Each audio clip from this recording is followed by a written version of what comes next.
Hello student, আমি সৌমিক আবারও চলে এসেছি তোমাদের সামনে ক্লাস 11-এর জন্য নতুন একটা সিরিজ নিয়ে। আর আজকে আমাদের আলোচনার টপিক হচ্ছে একমাত্রিক গতি বা ওয়ান ডাইমেনশনাল মোশন।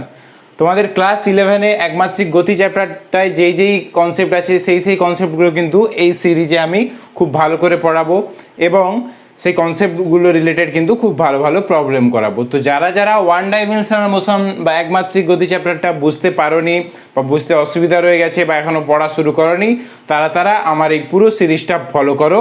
আশা করছি এই সিরিজটার পর কিন্তু তোমাদের আর এই চ্যাপ্টারটা রিলেটেড বা এই হোল যে একমাত্রিক গতি টোটাল যে জিনিসটা আছে সেটা রিলেটেড কিন্তু কোনো অসুবিধে থাকবে না। তো চলো বেশি কথা না বলে ভিডিও শুরু করছি। দেখো, এই চ্যাপ্টারটা নিয়ে এগোনোর আগে আমরা কিন্তু প্রথমে একমাত্রিক গতি জিনিসটা কি সেই সম্পর্কে একটু জানব। একমাত্রিক গতি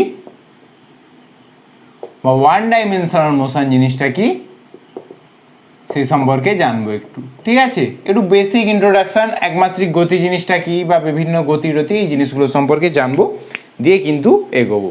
দেখো, একমাত্রিক গতি জিনিসটা কি না, যখন কোনো বস্তু বা বস্তু কণা একটি সরল রেখায় গমন করে তখন আমরা সেই বস্তু বা বস্তু কণার গতিকে কি বলবো?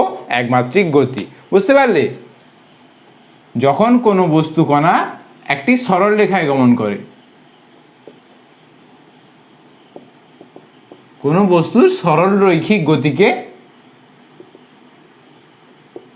আমরা কি বলবো? একমাত্রিক গতি। বুঝতে পারলে?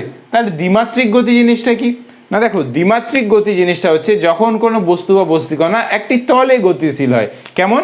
যেমন ধরো এইটা একটা হোয়াইট বোর্ড, এই হোয়াইট বোর্ডের একটা তল আছে, এই তলে যদি গতিশীল হয় কোনো একটা বস্তুকণা, ধরো এই দিক বরাবর ঘুরছে এই আর রেডিয়াসে এই তলের উপরে এই ও বিন্দুকে কেন্দ্র করে, তখন তাহলে কিন্তু এই বস্তু কণাটার গতিকে আমরা কি বলবো?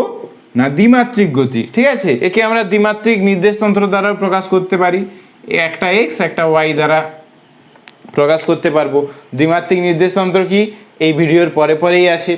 আর ত্রিমাত্রিক গতি কি না, যখন একটা কোনো বস্তু বা বস্তুর কণাকে দ্বিমাত্রিক নির্দেশতন্ত্র দ্বারা প্রকাশ করা যায় না, একটা কোনো বস্তু বা বস্তু কণার গতি কেবলমাত্র একটি তলে সীমাবদ্ধ থাকে না, ঠিক আছে, যাকে আমাদের ব্যাখ্যা বা এক্সপ্লেন করার জন্য ত্রিমাত্রিক নির্দেশতন্ত্রের প্রয়োজন হয়, যেমন এক্স ওয়াই এর সাথে সাথে আর একটা জেডেরও প্রয়োজন হয়, তাকে আমরা বলবো, সেই বস্তু কণাটার গতিকে আমরা বলবো ত্রিমাত্রিক গতি। ত্রিমাত্রিক গতি কীরকম না, এই বস্তু কণাটা এরকমভাবে ঘুরছিল, এখানে ঘুরতে ঘুরতে ধরো এরকম উপরের দিকে উঠে আসছে, এরকম উঠে আস্তে আস্তে আস্তে আস্তে বাইরের দিকে উঠে চলে আসছে, তাহলে কিন্তু সেই বস্তু কণার গতিটাকে আমরা তখন বলবো ত্রিমাত্রিক গতি।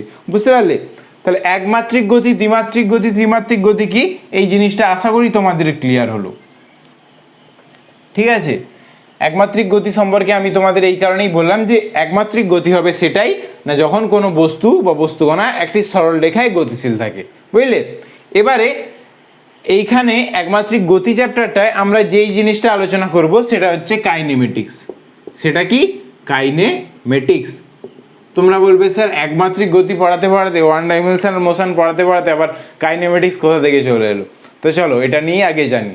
দেখো, পদার্থবিজ্ঞানের যে শাখায় কিন্তু আমরা কোনো বস্তুর গতি নিয়ে আলোচনা করি তাকে আমরা বলি বলবিজ্ঞান বা বলবিদ্যা। তাকে আমরা কি বলি? বলবিদ্যা। বলবিদ্যা কি না, পদার্থবিজ্ঞানের যে শাখায় আমরা কোনো একটা বস্তু বা বস্তু কণার গতি নিয়ে আলোচনা করব তাকে আমরা বলবো বলবিদ্যা বা মেকানিক্স। এই মেকানিক্সের আন্ডারেই কিন্তু কোনো বস্তু কণার গতিকে দুভাগে ডিসকাস করা যায়। কি কি দুভাগ না, প্রথমটা আছে কাইনেমেটিক্স, আর দ্বিতীয়টা আছে ডাইনামিক্স। বুঝতে পারলে? এবার তোমরা বলবে যে স্যার কি ইংলিশে লিখছেন, একটু বাইরে বাংলাতে লিখুন না।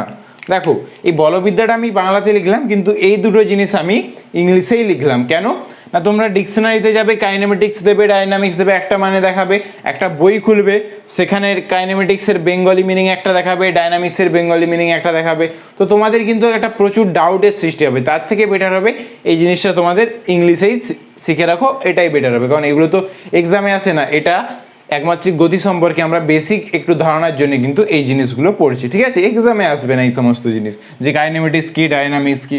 দেখো, বলবিদ্যা কি না, যখন কোনো একটা বস্তু বা বস্তু কণার গতিকে আমরা পদার্থবিজ্ঞানের যে ভাগে স্টাডি করব তাকে আমরা বলবো বলবিদ্যা। আর কাইনেমেটিক্স কি না, যখন কোনো বস্তু বা বস্তু কণার আমরা গতিকে স্টাডি করব ঠিকই, কিন্তু সেই বস্তু কণা কেন গতিশীল সেই কারণটা আমরা অনুসন্ধান করব না, বা কারণ আমরা জানতে ইন্টারেস্টেড নয়। এভাবে যখন কোনো বস্তু কণার আমরা গতি স্টাডি করব তখন আমরা যেই পার্ট, তখন পদার্থবিজ্ঞানের যে শাখাটা আমরা ইউজ করি সেটা হচ্ছে কাইনেমেটিক্স। এখানে কি না, আমরা বস্তুর গতির কারণ অনুসন্ধান করি না, কারণ অনুসন্ধান করি না। বুঝতে পারলে? মানে আমরা কোনো একটা বস্তুর গতিকে স্টাডি করব ঠিকই, কিন্তু কেন বস্তুটা গতিশীল সেটা আমরা জানতে ইন্টারেস্টেড নয় এবং সেটা আমরা জানবো না। এই যে ওয়ান ডাইমেনশনাল মোশন, এই চ্যাপ্টারটার কিন্তু আমরা এই চ্যাপ্টারে কাইনেমেটিক্স নিয়ে আলোচনা করব। এখানে দেখবে তোমাদের বলা থাকবে যে একটা বস্তু কণা এত বেগে গতিশীল হচ্ছে, দিয়ে এত টাইমে কত দূর গেল, বা তারপরে ত্বরণ হয়ে যাচ্ছে, মন্দন হয়ে যাচ্ছে, তারপরে তাহলে এর গতিবেগ কী হবে, ত্বরণ মন্দন কি, সেটাও আমরা এই সিরিজের নেক্সট ভিডিওতে জানবো। তবে এরকম দেখবে বিভিন্ন বিভিন্ন প্রবলেম থাকবে এই চ্যাপ্টারে, কিন্তু কোথাও বলা থাকবে না যে এর কারণটা কি, গতিশীল যে কোনো একটা বস্তু কণা হচ্ছে তার রিজনটা কি, কারণ কি। মানে আমরা কাইনেমেটিক্স এই পার্টে কিন্তু কোনো বস্তুর গতির কারণ সম্পর্কে আলোচনা করব না। আর ডাইনামিক্স কি না, যেখানে আমরা বস্তুর গতিটা তো স্টাডি করব, গতির সাথে সাথে বস্তুটা কেন গতিশীল। যেমন ধরো একটা বস্তু, এর উপরে একটা বল প্রয়োগ করা হলো, সেই জন্য গতিশীল, ঠিক আছে, তাহলে আমরা কিন্তু বস্তুর গতির কারণ অনুসন্ধান করব। তাহলে ডায়নামিক্সে কি হচ্ছে না, বস্তুর গতির কারণ আমরা অনুসন্ধান করব।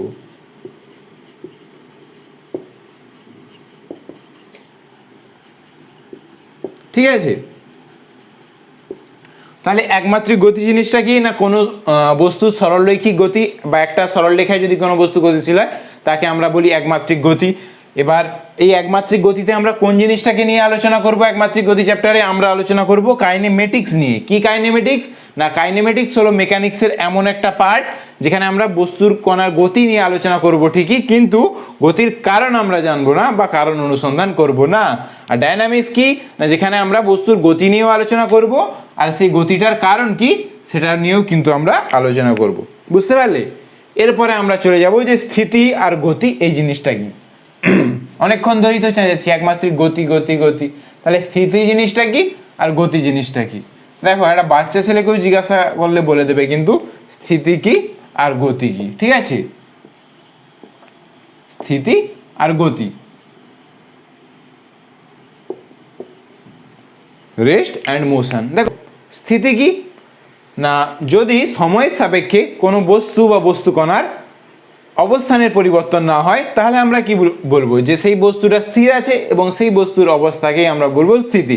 সিমিলারলি যদি সময়ের সাথে সাথে কোনো বস্তু কণার অবস্থান পরিবর্তন হয় তখন আমরা বলবো যে সেই বস্তুটা গতিশীল আছে এবং সেই গতিশীল বস্তুর অবস্থাটাকে আমরা বলবো গতি। স্থিতির বা কোনো স্থির বস্তুর উদাহরণ কি হবে না, ঘর বাড়ি গাছপালা। ঠিক আছে, ঘর বাড়ি গাছপালা এগুলো স্থির। আর গতিশীল বস্তুর উদাহরণ কি হবে না, সূর্যের চারিদিকে পৃথিবী ঘুরছে, সূর্যের চারিদিকে পৃথিবী ঘুরছে। বা ট্রেন, গতিশীল ট্রেন একটা। দেখো আমি কি বললাম যে স্থিতি বা গতি এর ডেফিনেশন কিন্তু একটা বাচ্চা ছেলেও বলে দেবে, তাহলে আমি তোমাদেরকে কেন বলছি, আমার ইন্টেনশন কিন্তু অন্য। এই স্থিতি বা গতি জিনিসটা কি এটা তোমাদের শেখানো নয়, আমার ইন্টেনশনটা কি না, দেখো আমি কি বললাম যে ঘর বাড়ি গাছপালা এগুলো স্থির। আচ্ছা এগুলো কি সত্যি স্থির? ঘর বাড়ি গাছপালা কোথায় আছে না, পৃথিবীর ওপরে আছে। পৃথিবীর ওপরে কি আছে, ঘর বাড়ি গাছপালা। কিন্তু পৃথিবী তো সূর্যের চারিদিকে ঘুরছে, আবার পৃথিবী নিজের অক্ষের আছে, এরকম অক্ষের নিজের অক্ষরও চারদিকে ঘুরছে, মানে নিজের অক্ষ বরাবর ঘুরছে। তো সেটা যদি হয় তাহলে এই পৃথিবীতে থাকা ঘরবাড়ি গাছপালাগুলো স্থির কী করে। আমি আবারও বলছি যে এই পৃথিবী তো সূর্যের চারিদিকে ঘুরছে, মানে পৃথিবী তো গতিশীল। এই পৃথিবী যদি গতিশীল হয় তাহলে এই পৃথিবীতে থাকা ঘরবাড়ি গাছপালা এইগুলো স্থির কী করে? এইটা নিয়ে তাহলে আমাদের একটা ডাউট হতে পারে। তাহলে হয় এই পৃথিবীতে থাকা গাছপালা ঘরবাড়ি এগুলো স্থির, না হলে গতিশীল। কি হয় স্থির হবে, না হলে গতিশীল হবে। এই দুটোই তো হতে পারে না যে হ্যাঁ স্থির হবে গতিশীল হবে। তাহলে অ্যাবসলিউট জিনিস কোনটা, যে চরম জিনিস কোনটা, যে চরম স্থির না চরম গতিশীল, এই জিনিসটা কোনটা? দেখো, জেনে রাখবে যে পদার্থবিজ্ঞানে বা ফিজিক্সে চরম স্থিতি বা চরম গতি বলতে কিছুই হয় না। ঠিক আছে, কি জানবে না চরম স্থিতি বা চরম গতি বলতে কিন্তু কিছুই হয় না। চরম গতি বলতে কিছুই হয় না।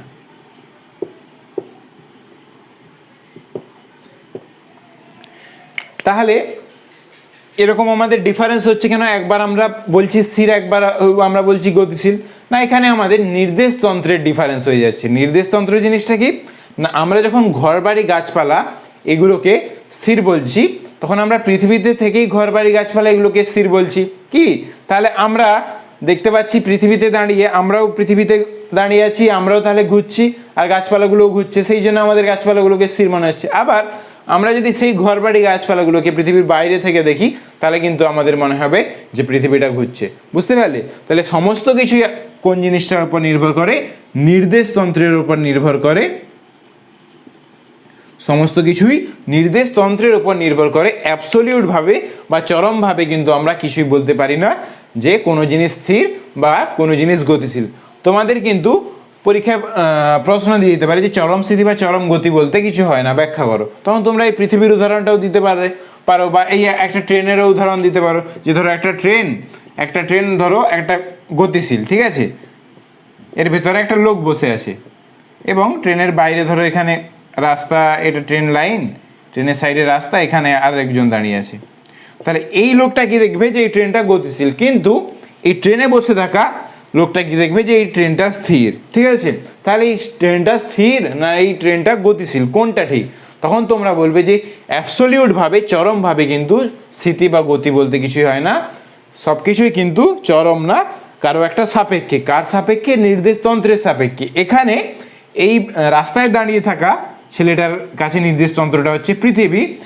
ঠিক আছে, সেই পৃথিবীর জন্যে যে এই নির্দেশতন্ত্রের সাপেক্ষে এই ট্রেনটাকে গতিশীল মনে হচ্ছে, কিন্তু এই ট্রেনের ভেতরে একজন বসে থাকা লোকটার জন্য নির্দেশতন্ত্র হচ্ছে গতিশীল ট্রেনটাই। সেই জন্যই কিন্তু সেই লোকটার কাছে এই ট্রেনটাকে স্থির মনে হচ্ছে। ট্রেনের ভেতরে বসে থাকা লোকের কাছে কিন্তু এই ট্রেনটাকে স্থির মনে হচ্ছে। বুঝতে পারলে? তাহলে এই জিনিসটা তোমরা সাজিয়ে গুছিয়ে লিখে দিতে পারবে পৃথিবীর উদাহরণ দিয়ে বা একটা ট্রেনের উদাহরণ দিয়ে, যে চরম স্থিতি বা চরম গতি বলতে কিছুই হয় না। সব কিছুই কি? সব কিছুই না কোনো একটা নির্দেশতন্ত্রের সাপেক্ষে। বুঝতে পারলে তো? তাহলে কি চরম স্থিতি বা চরম গতি বলতে কিছুই হয় না। যেহেতু এই কোনো একটা বস্তুর গতিকে আমরা কোনো একটা জিনিসের সাপেক্ষে প্রকাশ করতে যাচ্ছি, কোনো একটা বস্তুর গতিকে প্রকাশ করতে গেলে কি হবে? সেই বস্তুর অবস্থানটাকে আমরা কোনো একটা জিনিসের সাপেক্ষে প্রকাশ করতে যাবো। সেই জন্যই কিন্তু আমাদের এবার নির্দেশতন্ত্রটাকে স্টাডি করতে হবে। সেই জন্য আমাদেরকে কোন জিনিসটা এবার পড়তে হবে না নির্দেশতন্ত্র। তো চলো এবারে আমরা পড়বো, আমাদের আলোচনার টপিক হচ্ছে নির্দেশতন্ত্র।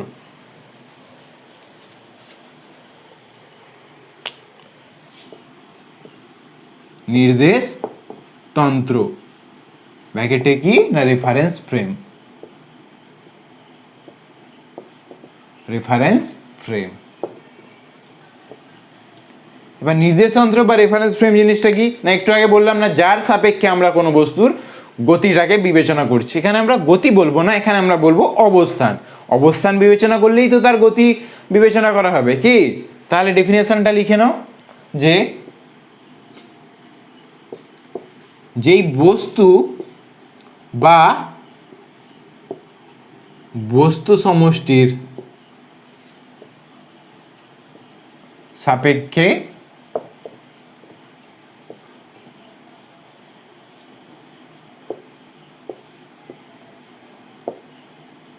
কোনো বস্তুর অবস্থান প্রকাশ করা হয়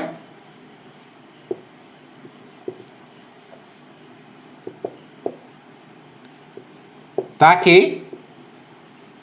ওই দ্বিতীয় বস্তুর নির্দেশতন্ত্র বলে।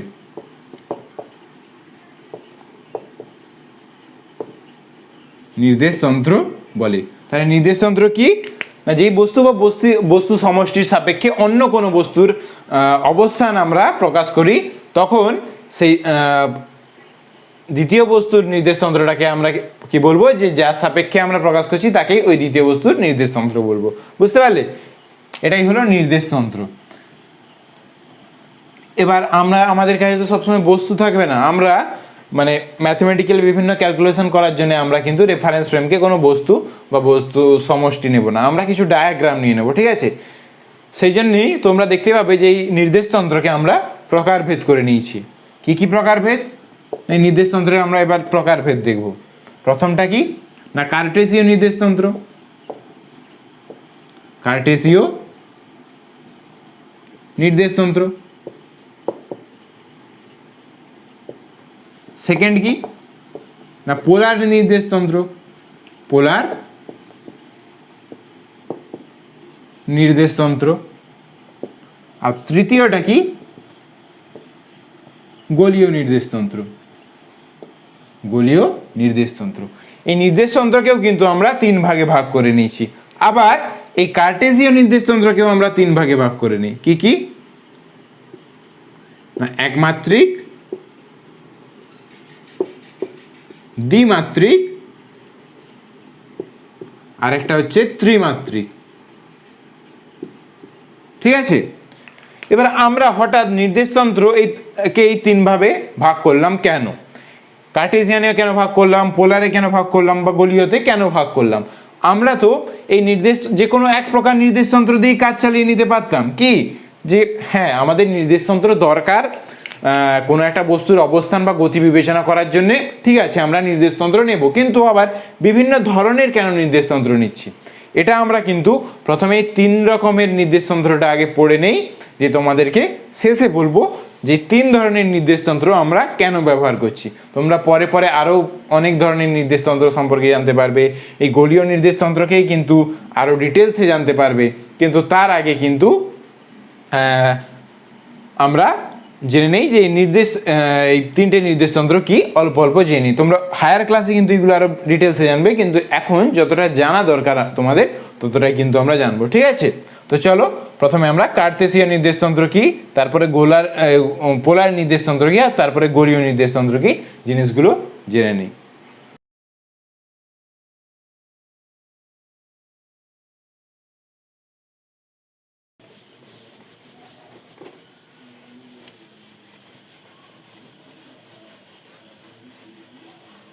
প্রথমে আমরা কি জানবো? কার্টেসীয় নির্দেশতন্ত্র। কার্টেসীয় নির্দেশতন্ত্র। দেখো, এই নির্দেশতন্ত্রকে কার্টেসীয় বলা হচ্ছে কেন? ঠিক আছে, এর পেছনে কি সায়েন্স লুকিয়ে আছে? এর পেছনে আহামরি কিছুই সায়েন্স লুকিয়ে নেই। সম্ভবত ফরাসির একজন বিজ্ঞানী ছিলেন, ফরাসি না গ্রিক নাটা আছে আমার ঠিক জানা নেই, তো ওনার নাম ছিল ডেকার্ট।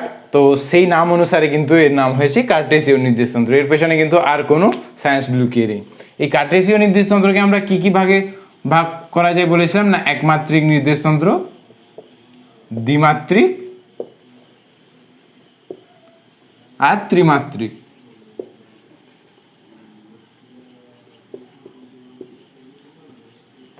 একমাত্রিক নির্দেশতন্ত্র কি, দ্বিমাত্রিক নির্দেশতন্ত্র কি, আর ত্রিমাত্রিক নির্দেশতন্ত্র কি? একটু আগেই আমি তোমাদের একমাত্রিক গতি, দ্বিমাত্রিক গতি, ত্রিমাত্রিক গতি সম্পর্কে বলেছিলাম। তো সেটা জানার পর আশা করি এটা বুঝতে একটু সুবিধে হবে।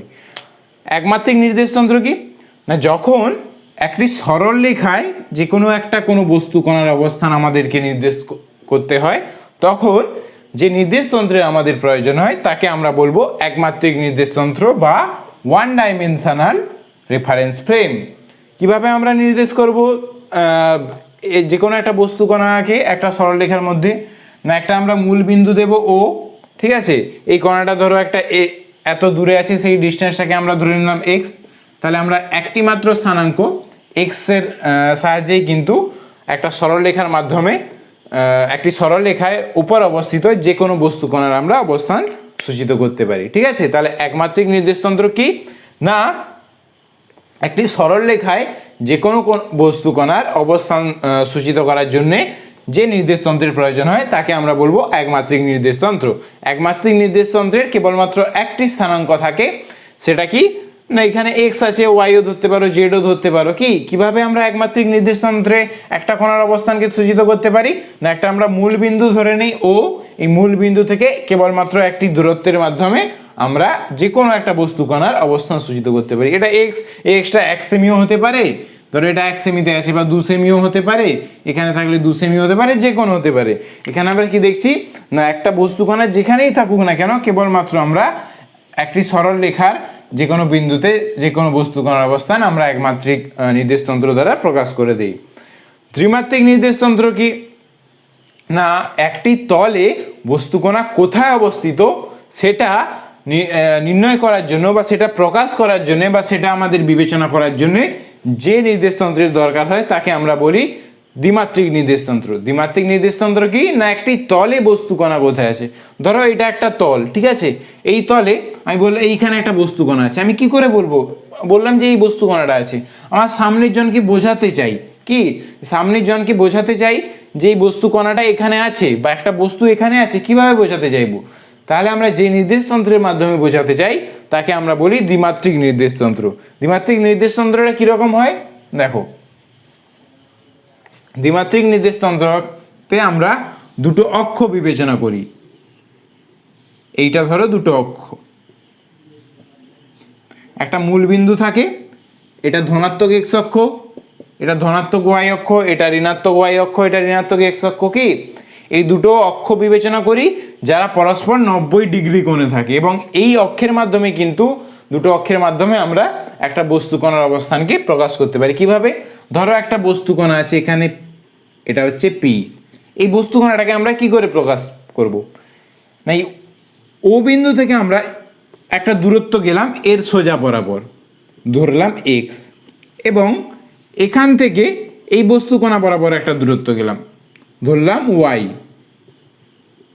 কি আচ্ছা এইটা ওয়াই মানে নিশ্চয়ই এইটা ওয়াই, তাহলে এই দুটো স্থানাঙ্ক দ্বারা পি ব্র্যাকেটে আমরা এক্স ওয়াই, এই দুটো স্থানাঙ্ক দ্বারা কিন্তু আমরা যে কোনো বস্তু কণাকে প্রকাশ করে দিই, কোথায় না দ্বিমাত্রিক নির্দেশতন্ত্রে।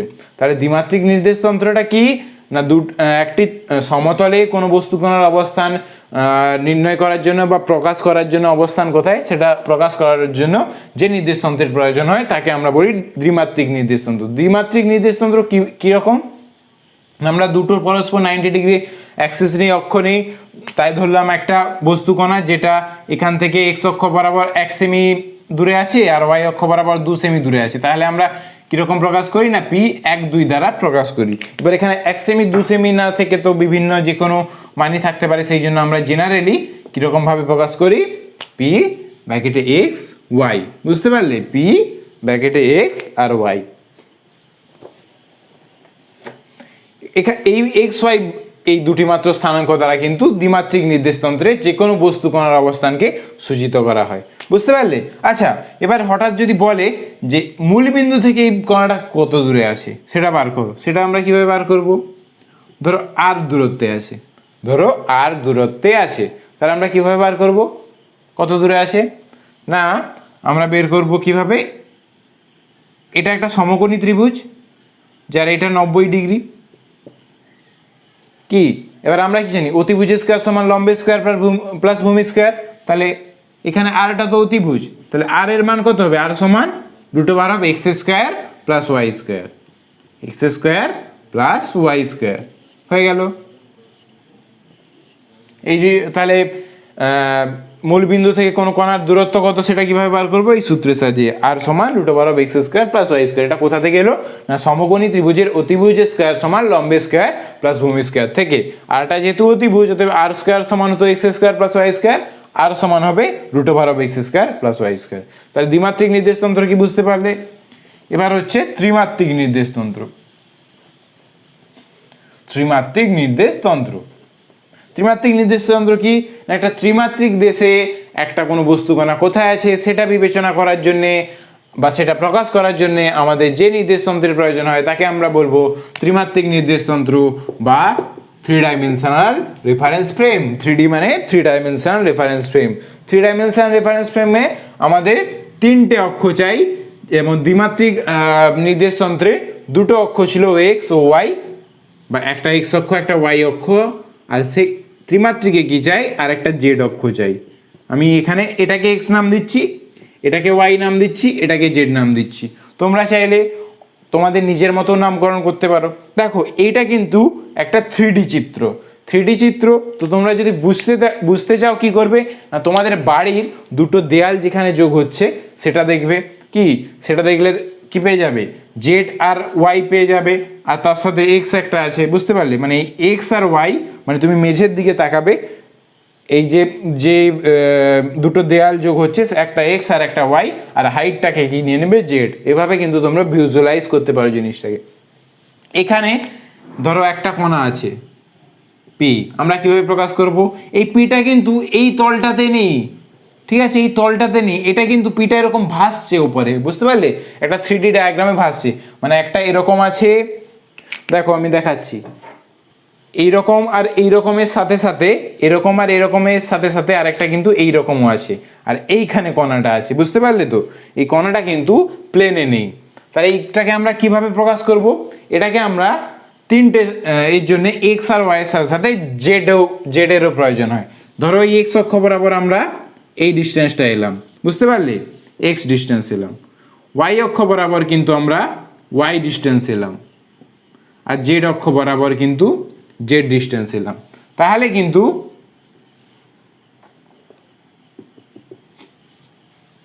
এটা এক্স, এটা ওয়াই, আর এটা জেড।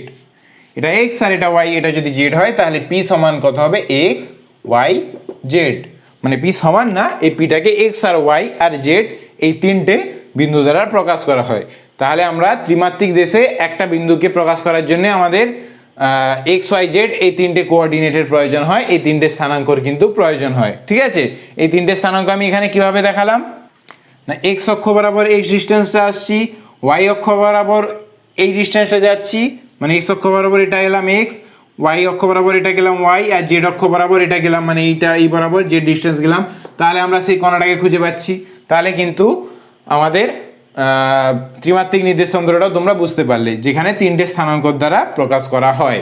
এবার এই ত্রিমাত্রিক নির্দেশতন্ত্রে আমি যদি বলি এই ডিস্টেন্সটা কত, তাহলে কত হবে? এটা যদি আর ডিস্টেন্স হয়, এই ডিস্টেন্সটা কত হবে? এই ডিস্টেন্সটা আর হবে, আর সমান কি হবে, এর আগে যেরকম x square plus y square ছিল, এখানে হয়ে যাবে একটা জেড স্কোয়ার, এক্স স্কোয়ার আর ওয়াই স্কোয়ারের সাথে কি হয়ে যাবে, একটা জেড স্কোয়ার হয়ে যাবে। তাহলে বুঝতে পারলে একমাত্রিক, দ্বিমাত্রিক আর ত্রিমাত্রিক কি, ত্রিমাত্রিক কি না কোনো একটা ত্রিমাত্রিক তলদেশে, মানে ধরো এই রুমের মধ্যে আমি একটা মাছি উঠছে, সেই মাছিটা ধরো একটা জায়গায় এরকম জায়গায় দাঁড়িয়ে রয়ে গেছে, সেইটাকে আমি প্রকাশ করব। কীভাবে প্রকাশ করব?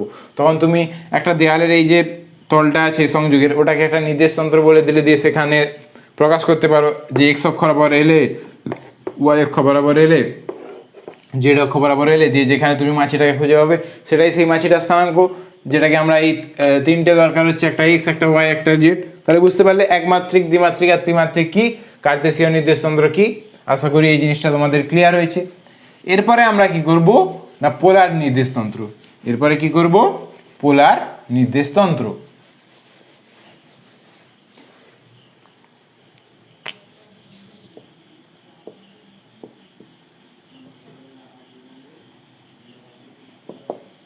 এক মিনিট,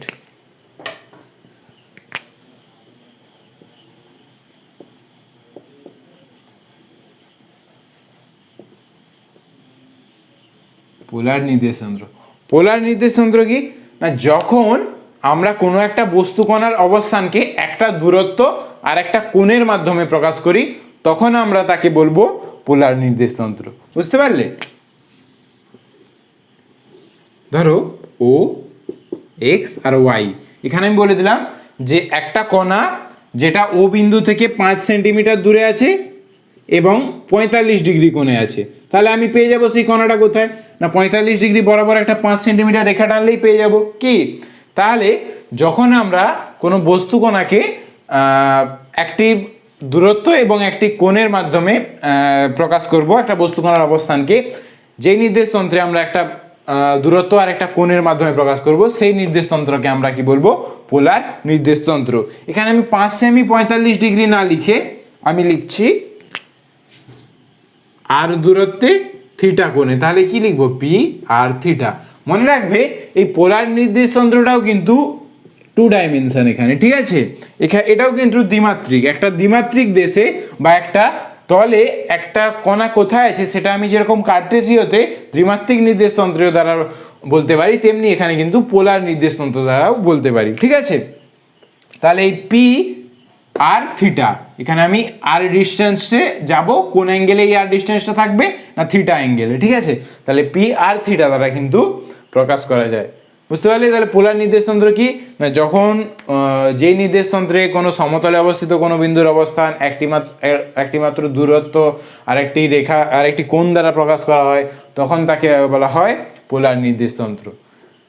আচ্ছা, এই পোলার নির্দেশতন্ত্র আমি 2D বললাম, আর কার্টেসীয় নির্দেশতন্ত্রের দ্বিমাত্রিক যখন বললাম, কার্টেসীয় নির্দেশতন্ত্র সেই দ্বিমাত্রিকটাও পড়েছিলাম, আর এটাও যেহেতু দ্বিমাত্রিক বললাম, তাহলে নিশ্চয়ই এই দুটোর মধ্যে একটা রিলেশন আছে। কি সেই রিলেশনটা এবার আমরা দেখব। ধরো এটাকে আমি যদি দ্বিমাত্রিক দেশে, কার্টেসীয় দ্বিমাত্রিক দেশে বিবেচনা করতে যাই, তাহলে এটা কি ছিল? এক্স, আর এটা ওয়াই, মানে এই ডিস্টেন্সটাও কিন্তু ওয়াই। কি?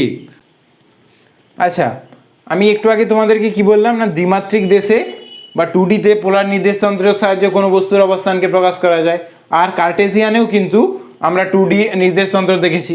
তাহলে এই দুটোর মধ্যে সম্পর্ক কি? তাহলে এই দুটোর মধ্যে আমরা এবার সম্পর্ক জানবো। দেখো, এটা আমি যদি কার্টেসিয়ানের 2Dর কথা কল্পনা করি বা দ্বিমাত্রিকের কথা কল্পনা করি, তাহলে এই ডিস্টেন্সটা কি হবে? এক্স, আর এই ডিস্টেন্সটা হবে ওয়াই, তাহলে এটাও ওয়াই। কি? তাহলে আমরা এটা লিখতে পারি এক্স সমান আর কস থিটা আর ওয়াই সমান আর সাইন থিটা। কেন না, এটা যদি আর হয়, এর থিটা বরাবর উপংশটা কি হবে? কস থিটা হয়, আর তার পারপেন্ডিকুলারটা কি হবে? সাইন থিটা হয়, আর এটা তো সমান। বুঝতে পারলি? তাহলে এই দুটো থেকে আমরা লিখতে পারি যে আর সমান এক্স স্কোয়ার প্লাস ওয়াই স্কোয়ারের রুট হবে। রুটটাকে আমি হাফ করছি, কেন না, আমি এই দুটো স্কোয়ার করে দাও না, x square plus y square, এটা হবে r square cos square theta r square sine square theta. তাহলে আর স্কোয়ার কমন নিয়ে নিলে হবে cos square theta plus sine square theta, যার মান হবে 1, আর এখানে হয়ে যাবে x square plus y square. এটা আমি করেই দেখিয়ে দিচ্ছি। X square plus y square সমান হয়ে যাবে r square cos square theta plus r square sine square theta. অতএব হয়ে যাবে, এখানে আমি যদি কমন নিয়ে নিই আর স্কোয়ার, তাহলে cos square theta plus sine square theta, যার মানটা হয়ে যাবে 1। তাহলে x square plus y square হয়ে যাবে আর স্কোয়ার, তো আর সমান হবে এক্স স্কোয়ার প্লাস ওয়াই স্কোয়ারের whole to the power half. আর এই থিটা কোনটা কত? থিটা সমান হবে, আমরা কি জানি, ট্যান থিটা সমান কত? লম্ব বাই ভূমি, তাহলে হবে ওয়াই বাই এক্স। অতএব থিটা সমান tan inverse y by x. আচ্ছা, একটা জিনিস বলো তো, কোনটা লম্ব কোনটা ভূমি? এক্সটা লম্ব না ওয়াইটা লম্ব, না এক্সটা ভূমি না ওয়াইটা ভূমি? এই জিনিসটাই অনেকের ক্লিয়ার নেই হয়তো এখনো। মনে রাখবে যে থিটা সংলগ্ন যে বাহুটা থাকে সেটা হচ্ছে ভূমি। এখানে থিটা সংলগ্ন কে আছে? ওয়াই, আর অন্যটা হচ্ছে লম্ব। সরি, থিটা সংলগ্ন এখানে আছে এক্স, তাহলে এক্সটা ভূমি, আর অন্যটা হচ্ছে লম্ব, সেটা হচ্ছে ওয়াই। আর অতিভুজ কোনটা জানো? তাহলে ট্যান থিটা সমান লম্ব বাই ভূমি, তাহলে হচ্ছে ওয়াই বাই এক্স, তাহলে থিটা সমান tan inverse y by x. তাহলে পোলার নির্দেশতন্ত্র হলো তোমাদের। এবার আসবে গোলীয় নির্দেশতন্ত্র।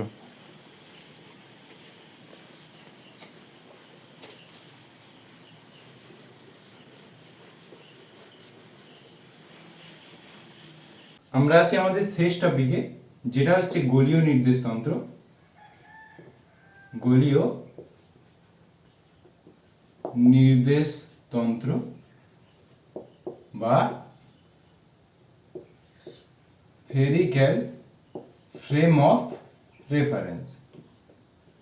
গোলীয় নির্দেশতন্ত্র জিনিসটা কি না, কোনো গোলীয় তলে ধরো একটা বল আছে, ঠিক আছে? বলটা একটা গোলীয় তল, সেই গোলীয় তলের উপর কোনো বিন্দুর অবস্থান নির্ণয়ের জন্য বা অবস্থানকে প্রকাশ করার জন্য যে নির্দেশতন্ত্র ব্যবহার করা হয় তাকে আমরা বলি গোলীয় নির্দেশতন্ত্র। যেমন এটা ধরো একটা গোলীয় বল, এই গোলীয় বল এটা 3D ডায়াগ্রাম।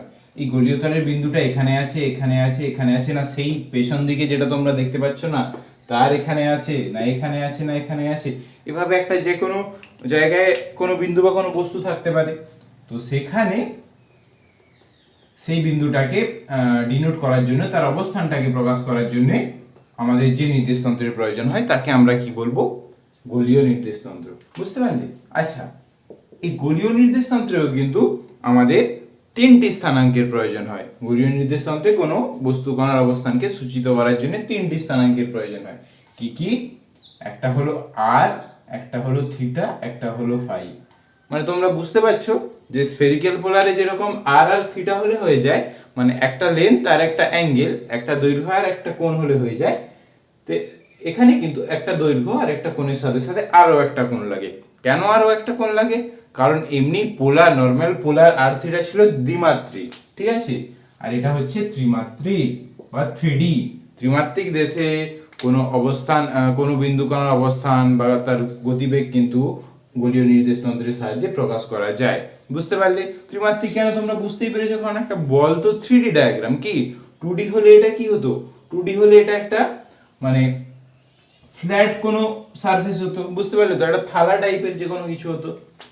যাই হোক, এবার গোলীয় নির্দেশতন্ত্রে আমরা কিভাবে প্রকাশ করছি কোনো বস্তু কণার অবস্থানকে সেটা দেখে নিই। গোলীয় নির্দেশতন্ত্রেও কিন্তু আমাদের 3টে অ্যাক্সিস এঁকে নিলাম, একটা এক্স, একটা ওয়াই, একটা জেড। এবার ধরলাম এখানে একটা কণা আছে পি। বুঝতে পারলে? সেই পি কণাটাকে আমি কিভাবে প্রকাশ করব দেখে নাও।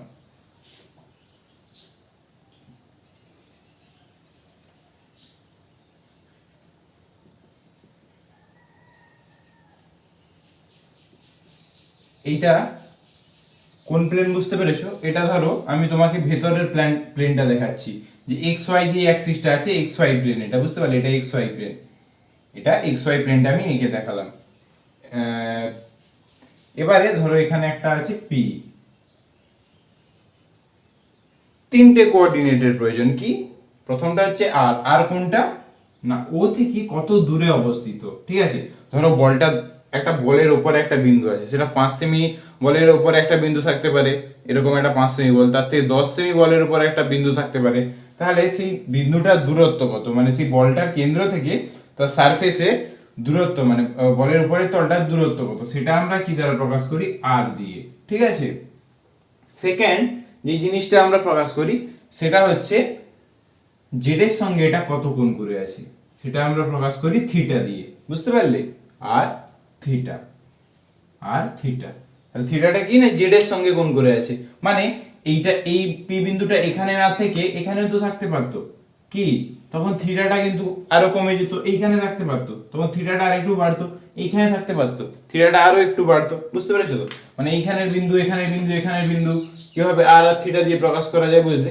এবার ব্যাপারটা হচ্ছে, আচ্ছা এইখানে যেরকম থাকতে পারে, এরকম একটা বলের এইখানে যেরকম থাকতে পারে এখানেও তো থাকতে পারে, মানে এই বিন্দুটা এখানে না থেকে যদি এখানেই থাকতো, মানে আরটাও সেম আছে, থিটাটাও সেম আছে, কিন্তু আর থিটা সেম থাকলেও তো এই বরাবর, এই বরাবর, এই বরাবর, এই বরাবর, এই বরাবর একটা থাকতে পারে। তো যে কোনো জায়গায় তো বিন্দুটা থাকতে পারে। কত বিন্দু হতে পারে? অসংখ্য। কি? তাহলে তো আমরা যে কোনো একটা বিন্দুকে লোকালাইজ করতে পারবো না, যে কোনো একটা বিন্দুকে প্রকাশ করতে পারবো না। কেন? কেন বুঝতে পারছো যে কেন প্রকাশ করতে পারবো না শুধু আর থিটা দিয়ে? না, এই বরাবর তো এই পি বিন্দুটা তো এরকম এই গোল বলের এই উপরের অংশটা বরাবর যে কোনো জায়গায় থাকতে পারে। সেই জন্য এটাকে লোকালাইজ করার জন্য বা এটাকে সঠিকভাবে প্রকাশ করার জন্য আরো একটা কোঅর্ডিনেটের প্রয়োজন হয়, সেটা হলো ফাই এর। ঠিক আছে, ফাইটা কি না, এই যে এক্স ওয়াই তলটা আমি এঁকেছি, এই যে এক্স ওয়াই তল, এই যে এই এক্স ওয়াই তলটা, মানে এটা বলকে ধরো হাফ করে দেওয়া হয়েছে ওই তলটা। ঠিক আছে, কেন এক্স ওয়াই বলছি? কারণ ওই বলের ওই তলটাকে আমি একদিকে এক্স আর একদিকে ওয়াই নাম দিয়েছি, আর ওই বলের যে উচ্চতাটাকে ওটাকে জেড নাম দিয়েছি। এটাকে আমি যদি এই এক্স ওয়াই তলে পি এর অভিক্ষেপ নিই বা প্রজেকশন, যেটাকে আমি পি ডট বলছি, প্রজেকশন বা অভিক্ষেপ জিনিসটা যদি না জানো কমেন্ট করে বলো, যদিও ভেক্টরের চ্যাপ্টারে অভিক্ষেপ জিনিসটা তোমাদেরকে আমি বোঝাবো ভালো করে। সেই অভিক্ষেপটা এই এক্স এর সঙ্গে যে কোণে আছে তাকে আমরা বলবো ফাই। বুঝতে পারলে? এখানে আমি যদি ফাইটাকে বলে দিই যে এটা ফাই কোণে আছে, ঠিক আছে, ধরো 47 ডিগ্রি কোণে আছে, তাহলে এটা ফিক্সড হয়ে গেল এইখানে। তাহলে 47 ডিগ্রি থেকে যখন বেরিয়ে বেশি হয়ে যাবে তখন কি হবে, এখানে আছে ধরো 50-এ, আরো বেশি আরো বেশি আরো বেশি আরো বেশি, এরকম করে আবার পেছন দিকে হবে এই বলটা। বুঝতে পারলে তো এই জিনিসটা কি বলতে যাচ্ছি? তাহলে গোলীয় নির্দেশতন্ত্রে আর থিটা ফাই এই তিনটে স্থানাঙ্ক দ্বারা কোনো একটা বিন্দুকে বা কোনো একটা বস্তুর অবস্থানকে প্রকাশ করা যায়। মনে রাখবে আর থিটা আর ফাই দ্বারা। আর এর মান কত হতে পারে? দেখো আর তো তুমি 1 সেমিও নিতে পারো, 2 সেমি নিতে পারো, 3 সেমি নিতে পারো, যত বড় বল নিতে চাও। কি মানে ধরো তোমার যদি একটা গোলীয় তল 5 সেমির গোলীয় তল নিতে চাও, তাহলে তুমি একটা 5 সেমি যদি 8টা নিতে চাও, একটা 5 সেমির বল কল্পনা করে নেবে। 8টা যে কোনো হতে পারে। থিটাটা কি হতে পারে? দেখো থিটাটা কি, এখান থেকে 0 হয়ে এখানে এখানে এই বিন্দুটা এখানে থাকতে পারে, এখানে থাকতে পারে, এখানে থাকতে পারে, এখানে থাকতে পারে, এখানে থাকতে পারে, এরকম থাকতেই পারে। তাহলে থিটাটা কি হতে পারে? 0 থেকে পাই হয়ে যেতে পারে, 0 থেকে পাই। আর ফাইটা কি হতে পারে? না দেখো ফাইটা তো এই বিন্দুর চারদিকে ঘুরতে পারে, এইটা এটা এটা এটা এটা এটা এটা, মানে পি বিন্দুটা এরকম চারদিকে যেরকম ঘুরতে পারে, পি বিন্দুটা যেরকম এরকম চারদিকে ঘুরতে পারে, তেমনি কিন্তু সেই জন্য ফাইটাও এরকম এই কোণটা টোটাল একটা বিন্দুর চারিদিকে ঘুরতে পারে। তাহলে একটা বিন্দুর চারিদিকে ঘুরলে একটা বিন্দু কোণের মান কত হয়? 360 ডিগ্রি কি আর 2 পাই। তাহলে থিটাটা কিন্তু 0 to 2 পাই হতে পারে। বুঝতে পারলে? এই তিনটে মান রাখবে। 8টা যে কোনো হতে পারে, 1 সেমি, 2 সেমি, 3 সেমি। থিটাটা হতে পারে 0 to পাই, এই 0 to পাই মানে 0 থেকে 180। কেন? মানে যে এইটা বরাবর যে কোনো একটা হতে পারে, যে কোনো জায়গায় বিন্দু থাকতে পারে। আর ফাইটা হতে পারে 0 to 2 পাই। তাহলে এটা হলো গোলীয় নির্দেশতন্ত্র। এবার আমি আসবো যে আমরা গোলীয় নির্দেশতন্ত্র বা যে কোনো ধরনের নির্দেশতন্ত্র আমরা ইউজ কেন করছি। আমাদের যদি নির্দেশতন্ত্রের দরকারই হতো তাহলে আমরা যে কোনো একটা নির্দেশতন্ত্র নিয়ে কাজ চালিয়ে নিতাম। কি যেমন কার্তেসীয় নিয়ে শুধু কাজ চালিয়ে নিতাম, পোলার নিয়ে শুধু কাজ চালিয়ে নিতাম, বা গোলীয়টা নিয়ে শুধু কাজ চালিয়ে দিতাম। কি আরো দেখবে তোমরা পরে সিলিন্ড্রিক্যাল নির্দেশতন্ত্র, ঠিক আছে, আর সিলিন্ড্রিক্যাল, যেখানে একটা সিলিন্ডারের উপরে একটা কোনো বিন্দুকে আমরা বিন্দুর অবস্থান করছি। এর কারণ হলো এরপরে ইলেকট্রিক ফিল্ড আছে, মানে তোমাদেরকে ইলেকট্রোস্ট্যাটিক পড়তে হবে, স্থির তড়িৎ পড়তে হবে, বা বিভিন্ন ক্যালকুলেশন পড়তে হবে, যেখানে আমরা একটা গোলকের জন্য ইলেকট্রিক ফিল্ড কল্পনা করব, একটা গোলকের জন্য বিভিন্ন জিনিস কল্পনা করব। আমাদের বিভিন্ন জায়গায় কিন্তু গোলক, সিলিন্ডার এই সমস্ত জিনিস কাজে আসবে, ঠিক আছে। এবার সেই সমস্ত ক্যালকুলেশনের ক্ষেত্রে আমরা যদি normal Cartesian coordinate system use করি, আমরা কিন্তু ক্যালকুলেশনগুলো করতে পারবো না, আমাদের ক্যালকুলেশন খুবই ডিফিকাল্ট হয়ে যাবে। তার জায়গায় আমি যদি এই একটা গোলের ক্ষেত্রে গোলীয় নির্দেশতন্ত্র ইউজ করে দিই, তাহলে কিন্তু আমাদের ক্যালকুলেশন খুব ইজি হয়ে যাবে, ঠিক আছে। এই নির্দেশতন্ত্রগুলো বানানো এই জন্যে যাতে আমরা ডিফারেন্ট টাইপের বডির ক্ষেত্রে, যেমন ধরো একটা সিলিন্ড্রিক্যাল বডির ক্ষেত্রে এই রেফারেন্স ফ্রেমটা ইউজ করতে পারি, একটা গোলীয় বডির ক্ষেত্রে স্ফেরিক্যাল ফ্রেম অফ রেফারেন্সটা ইউজ করতে পারি। তো আমাদের ক্যালকুলেশনের সুবিধের জন্য কিন্তু আমরা বিভিন্ন টাইপের রেফারেন্স ফ্রেম বা বিভিন্ন টাইপের নির্দেশতন্ত্র কিন্তু আমরা ইউজ করি। তাহলে বুঝতে পারলে যে বিভিন্ন ধরনের নির্দেশতন্ত্র কেন ব্যবহার হয়। তাহলে আজকের ক্লাসে আমরা কি কি শিখলাম? যে একমাত্রিক গতি কি, স্থিতিগতির ধারণা, স্থিতি আর গতি অ্যাবসলিউট নয়, তারপরে ফ্রেম অফ রেফারেন্স, ঠিক আছে। আজকের ক্লাস এই পর্যন্তই। নেক্সট ক্লাসে আমরা কি শিখবো? নেক্সট ক্লাসে আমরা ডেরিভেটিভ শিখবো, ডেরিভেটিভের পর সরণ, ত্বরণ, দ্রুতি, গতি এই সমস্ত জিনিস শিখবো, তারপরে প্রবলেম শিখবো। এভাবে কিন্তু এই একমাত্রিক গতির ওপর ভিডিও আসতে থাকবে। তোমরা একমাত্রিক গতি চ্যাপ্টারটা টোটালটা দেখার জন্য কিন্তু টোটালটা শেখার জন্য আমার এই সিরিজটা ফলো করো। মনে রাখবে ক্লাস 11-এর কিন্তু এই একমাত্রিক গতি চ্যাপ্টার থেকেই অরিজিনাল ফিজিক্স শুরু। এর আগেও একমাত্রিক গতি ছিল তোমাদের ক্লাস 10-এ, তো সেখানে যদি তোমাদের ফিজিক্সটা ছিল না বি সমান ইউ প্লাস এটি, বি স্কোয়ার সমান ইউ স্কোয়ার প্লাস 2as বা 2fs, যে কোনো এই সমস্ত টুত্রগুলো ছিল, এগুলো সব একমাত্রিক গতিরই সূত্র। যদি সেখানে তোমাদের শেখা না হয়ে থাকে বা সেখানে শিখলেও আরও ডিটেলসে তোমাদেরকে শিখতে হবে, সেই শেখার জন্য কিন্তু এই চ্যাপ্টারটা তোমাদের ভালো করে শিখতে হবে। ক্লাস 11-এর ফিজিক্সটা কিন্তু একমাত্রিক গতি এই চ্যাপ্টারটা থেকেই শুরু, ঠিক আছে। তাহলে আজকের ক্লাস এ পর্যন্তই, দেখা হচ্ছে নেক্সট ভিডিওতে।